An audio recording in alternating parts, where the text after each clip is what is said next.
Alon, why Salon? You with the nasty pass, and I'm back with another extra.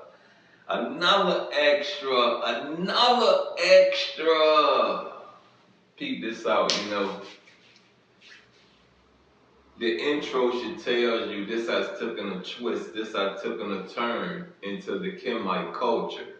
Yes, the extras that you will be viewing right now will be of the Kemetic culture, the ancient Egyptian culture, will come from the African culture. There's some things in my Stolen Legacy reading that really stands out. We talking, it's a lot of fruit in this, and I want to touch down in this extra about the neophytes. And a neophyte, is a pastor.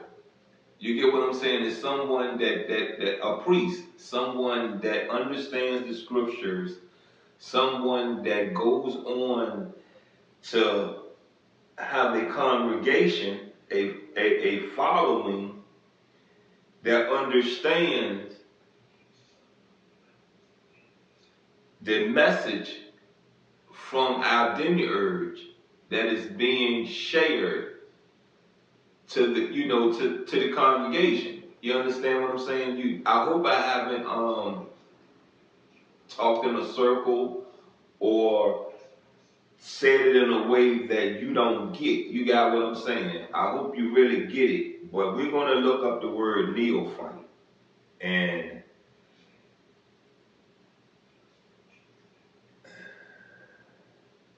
a person who is new to a subject, skill, or belief.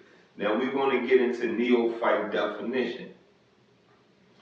A person here who is new to a subject, skill, or belief. 4-day cooking classes are offered to neophytes and experts.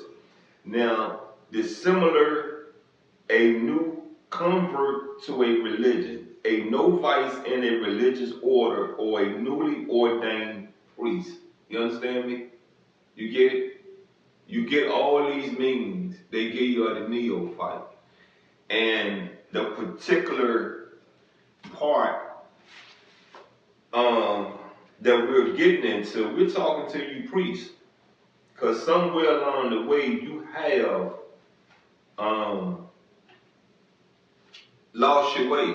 A lot of you have lost your way.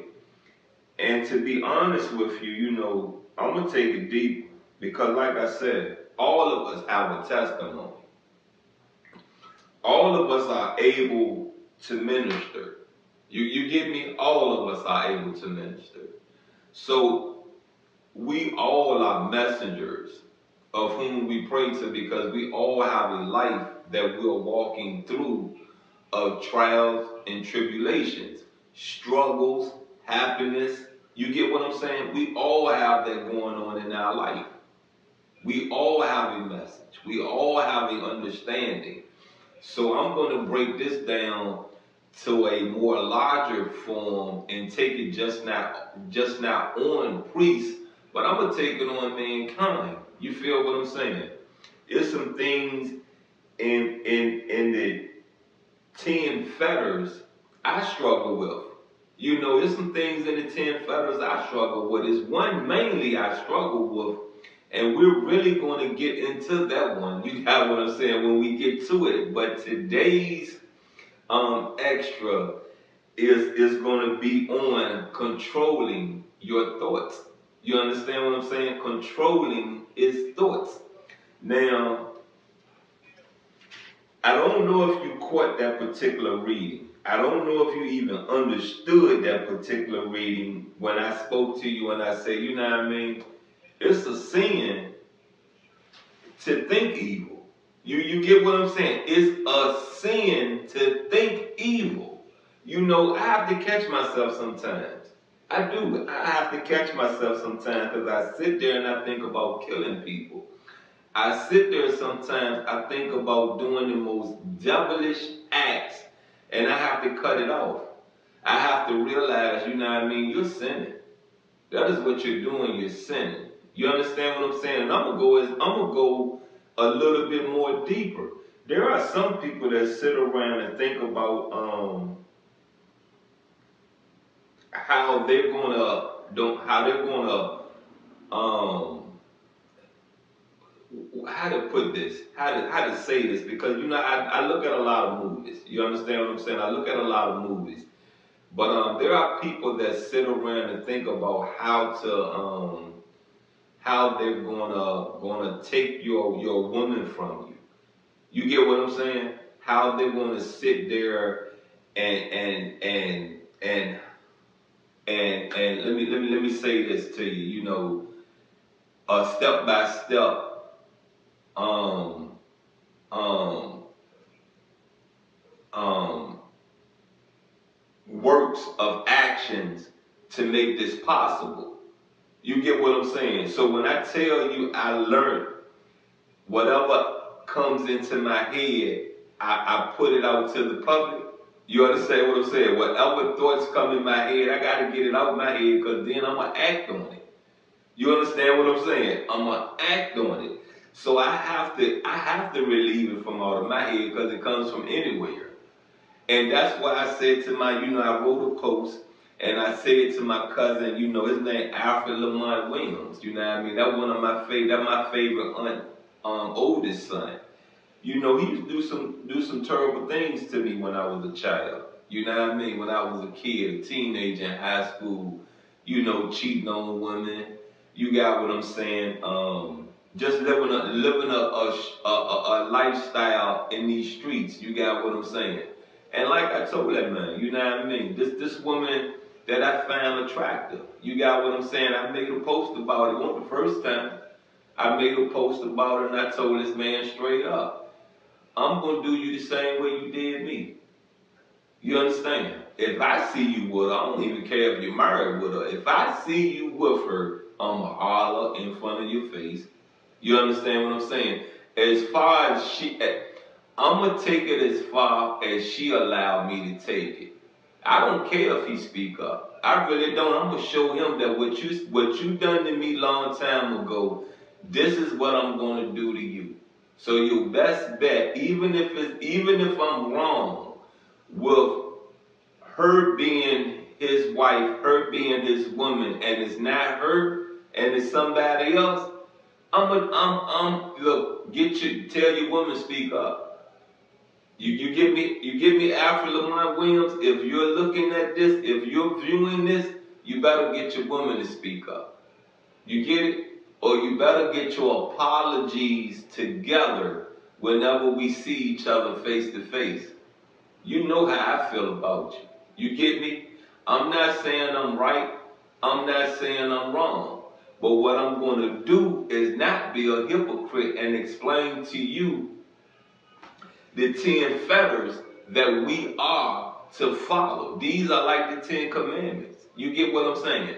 I have a message. I have a point I'm going to prove to everyone that has ever hurt me in my life. You get me? There are things that came about because of his actions that probably wouldn't have never came about if he wasn't the way he was. So once again, this was another, how to put it, this was another test upon me placed in my home, in my life, from a family member. And then the world asks why I don't deal with these people. Then the world asks what is wrong with me. Then the world asks why you don't let things go. Because see, there's something that came out of me that may not have came out of me if he wasn't there. If he didn't see the things that I was doing. If he wasn't someone that run back and open their mouth and talk about things. You understand what I'm saying? And the only explanation he could give me, I liked her. That's the only explanation. I liked her. So if you didn't like her, you wouldn't have never told her the things you told her, right? Cool. Kudos. I say this to you once again, you know what I mean? Keep your business to yourself. Start looking around at who's around you before you make any actions or before you speak. Because see, everyone's not for you.